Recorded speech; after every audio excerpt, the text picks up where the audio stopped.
Ya, Pak Didi, ayo. Mas, Ada di Pak. Oh iya. Pak Didi, hari ini datang ke pengadilan. Iya, ini saya nemenin ayahnya Peggy. Secara kebetulan kan kuasa hukumnya dari Feradi ya. Dan saya datang ke sini untuk sama-sama menyaksikan atau melihat sebuah proses uji yang dilakukan oleh Pengadilan Negeri Bandung terhadap gugatan yang dilakukan oleh Peggy Setiawan. Jadi setelah melihat proses ini kan sidang lanjutan kedua adalah tombak jawaban. Apa yang ingin diharapkan dari? Iya, harapannya tentunya adalah Pak Peradilan ini berlangsung secara objektif sehingga publik bisa mendapatkan hasil yang objektif, dan ini adalah bagian dari kepastian dan keadilan hukum di Indonesia. Pak Didi, apabila hasil sidang ini tidak sesuai dengan harapan, apakah ada upaya lanjutan atau seperti itu? Upaya lanjutan itu kan yang memiliki kuasa adalah keluarganya Peggy, ya kan, para pengacaranya Peggy ya. Saya di sini kan tugas saya itu memandu masyarakat yang mengalami kesulitan. Kan itu bisa dilihat dari awal hampir 2 bulan saya melakukan proses komunikasi, kemudian mewawancarai para pihak. Tujuannya adalah untuk menyajikan sajian-sajian yang objektif sehingga sajian itu bisa dilihat oleh Pak Presiden, Pak Kapolri, ya kan, Kabar Reskrim, Kapolda, Direskrimum, dan semua pihak termasuk masyarakat, sehingga kita mendapatkan sajian-sajian dari sebuah peristiwa yang dilihat dari sisi objektivitas, tidak dibawa ke kanan dan tidak bawa ke kiri. Terus yang kedua adalah masyarakat yang mengalami kesulitan itu juga berdampak pada kesulitan ekonomi mereka. Misalnya ayahnya Peggy ini udah 2 bulan nggak bisa kerja. Kemudian keluarga terpidana juga mungkin banyak yang tidak bisa kerja.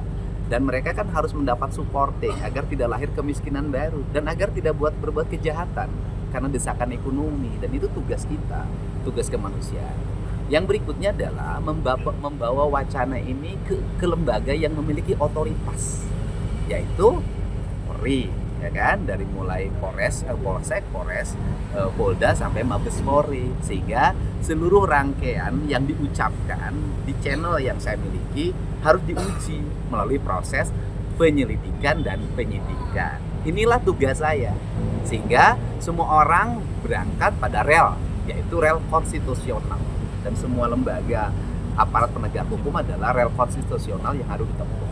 Pak Didi, kan Pak RT ini akhirnya muncul ke publik. Iya, okay. Tanggapan Pak Didi seperti apa? Ya, sebenarnya sih saya dari dulu berharap ya bisa bertemu Pak RT sehingga berbagai tuduhan yang dilakukan oleh keluarga terpidana itu kan bisa dijawab oleh Pak RT secara langsung. Tetapi karena waktu itu memang kesulitan saya menemui Pak RT, dan mungkin juga Pak RT banyak kesibukan yang harus dia jalani atau dia menjaga aspek-aspek yang bersifat privasi dia. Nah, kemudian sekarang muncul, ya bagi saya sih alhamdulillah ya. Yang penting kan bagi saya berprasangka baik pada siapapun. Pada kedua belah pihak saya berprasangka baik bahwa mereka adalah orang-orang yang benar. Sehingga seluruh kebenaran yang mereka miliki ya nanti diuji sajalah lewat lembaga-lembaga hukum yang konstitusional. Walaupun Pak RT mengaku bahwa pada saat kejadian itu tidak ada di rumah. Nah, seperti apa nih Pak? Maksudnya tidak ada di rumah saat kejadian itu. Siapa yang tidak Pak di RT, rumah? Pak RT itu. Oh, dan iya. tidak mengetahui bahwa para terpidana itu main ke rumah. Ya itu kan hak Pak RT untuk menyampaikan itu, dan pernyataan Pak RT kan dibantah oleh pihak keluarga terpidana. Kan saya di situ kan. Posisi saya adalah kemudian keluarga terpidana merasa keberatan terhadap pernyataan Pak RT. Kemudian mereka melaporkan ke Mabes Polri, ya kan, atas pendampingan dari Feradi. Nah, sekarang uji saja daripada diuji di luar melalui wacana baik di media sosial maupun di televisi yang tidak akan ada habisnya, diuji saja nanti oleh penyidik Mabes Polri. Siapa yang berbohong ya uji saja secara objektif. Pak Rudi sedikit, Pak Rudi. Ya. Pak Rudi sedikit aja. Pesannya saya sudah sampaikan kepada ayahnya agar berpuasa. Rudi sedikit, Pak Rudi Pak, sedikit silakan, aja Pak. Apa yang disampaikan Pak tentang sidang hari ini, Pak? Sama ibunya Peggy sama adik-adiknya, sama saya. Apa yang diharapkan Bapak? Supaya Peggy cepat bebas, supaya masyarakat seluruh Indonesia tahu bahwa Peggy tidak bersalah.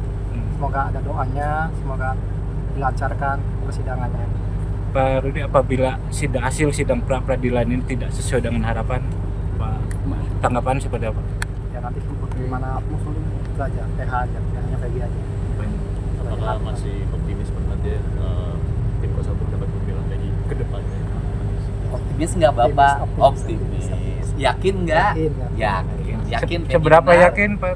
Hah? Seberapa yakin? 100%. 100% yakin gitu. Kalau nggak yakin sama pengacaranya, bagaimana bisa dibela gitu loh. Seorang klien dengan pengacara wajib lah 100% namanya keyakinan. Oke.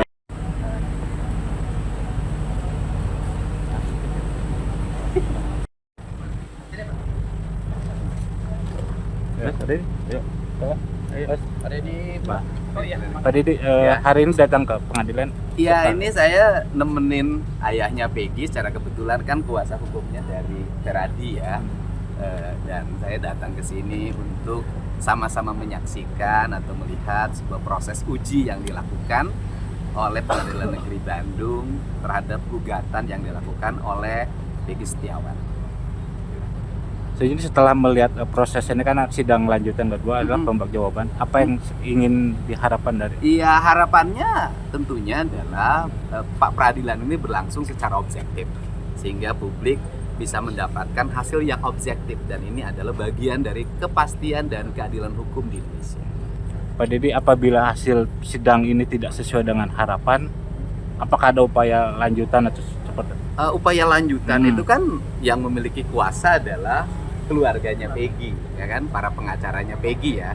Saya di sini kan tugas saya itu memandu masyarakat yang mengalami kesulitan. Kan itu bisa dilihat dari awal hampir 2 bulan saya melakukan proses komunikasi, kemudian mewawancarai para pihak. Tujuannya adalah untuk menyajikan sajian-sajian yang objektif sehingga sajian itu bisa dilihat oleh Pak Presiden, Pak Kapolri, ya kan, Kabar Reskrim, Kapolda, Direskrimum, dan semua pihak termasuk masyarakat.